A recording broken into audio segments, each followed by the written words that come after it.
అసలు నువ్వు నన్ను పెట్టిన టార్చర్ కి ఆ బాడీలు రావడానికి, ఆ బాడీలు అన్ని రావడానికి ఒకటి క్రికెట్ బాడీ అడిగావు. క్రికెట్ సార్ అవును సార్. అంటే క్రికెట్ బాడీ అంటే అసలు చాలా నీట్ గా మన తిలక్ వర్మ, అవును సార్ అవును సార్, హార్దిక్ పాండ్యా ఒక షర్ట్ వేస్తే ఎలా ఉంటుంది, ఇదే నాకు చెప్పింది నాకు నరేషన్ అప్పుడు. అవును సార్, అదొక బాడీ అడిగావు. కొన్ని రోజుల తర్వాత మళ్ళీ సార్ క్రికెట్ బాడీలో కూడా మీరు క్రికెట్ బాడీలో కూడా ఊరోడు కాబట్టి కొంచెం బండగా ఉండాలి. ట్రైబల్ వ్యక్తి ఎంత స్ట్రాంగ్ గా ఉంటాడో అది బాడీ బిల్డింగ్ చేస్తే వచ్చే స్ట్రెంత్ కాదు. అవును సార్ అవును సార్, ఆడికి అలవాటుగా ఆ కొండల్లోని అట్లా తిరగడం వల్ల వచ్చిన బాడీ అన్నట్టు అదొకటి అడిగావు. అది అయిపోయిన తర్వాత సార్ మళ్ళీ సార్ కొన్ని రోజులు మళ్ళీ షూటింగ్ జరుగుతా ఉంటే సార్ ఏంటి సార్ నాకు ఆ లుక్ రావట్లేదు అంటావు. ఈ లుక్ షూట్ చేస్తే ఆ లుక్ ఎలా వస్తుంది?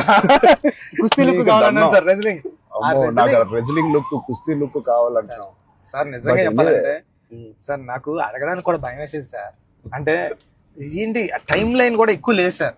అంటే ఇప్పుడు క్రికెట్ అయిపోయిన షూట్ అయిపోయినా కరెక్ట్గా 2 months కి 3 months కి మీరు మళ్ళీ మన షర్ట్ అయిపోద్దండి. అక్కడ షర్ట్ అయిపోతే మీ బాడీ తెలిసిపోద్దండి. మీరు అలా గ్రాడ్యువల్ గా షర్ట్ ఆ బాడీని అలా మెయింటైన్ చేస్తే కుస్తీ టైంకి మళ్ళీ ఓపెన్ చేయడం, అదంతా కూడా చాలా కష్టపడ్డారు సార్. ఆ ఇన్స్పిరేషన్ తీసుకునేది నిజంగా సుకుమార్ గారి బ్యాచ్ మీకు దండం పెట్టాలి.